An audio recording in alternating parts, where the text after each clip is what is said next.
તો સુરતમાંથી એક લૂંટેરી દુલ્હનને પોલીસે ઝડપી પાડી છે। બે મુરતિયાઓને છેતરી ગયેલી લૂંટેરી દુલ્હન પકડાઈ ગઈ છે।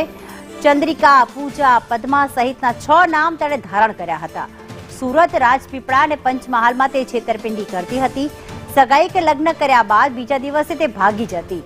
લૂંટેરી દુલ્હન 2,46,000 પડાવીને ફરાર થઈ હતી। સાગરીત વિપુલ 40,000નું કમિશન લેતો હતો।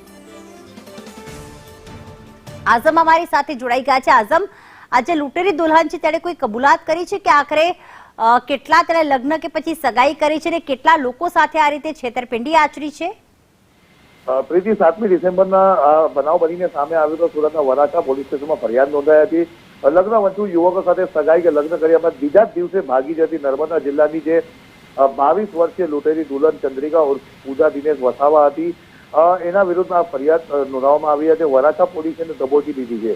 આ યુવતી પદ્મા બનીને વરાછાના યુવક સાથે સગાઈના સ્વાંગ રચીએ તેની પાસેથી પણ રૂપિયા પડાવી દીધા હતા। છેલ્લા 5 મહિનાથી આ યુવતી ફરાર હતી। લૂંટેરી દુલ્હન વિરુદ્ધ પંચમહાલના શહેર અને રાજપીપળામાં પણ ગુના નોંધાયા છે। એના સાથે એક અન્ય ટોળકીમાં જે લોકો સામેલ હતા તે કમિશન બેઝ પર પણ કામ કરતા હોવાનું સામે આવ્યું છે। જી, આભાર આઝમ તમામ વિગતો માટે।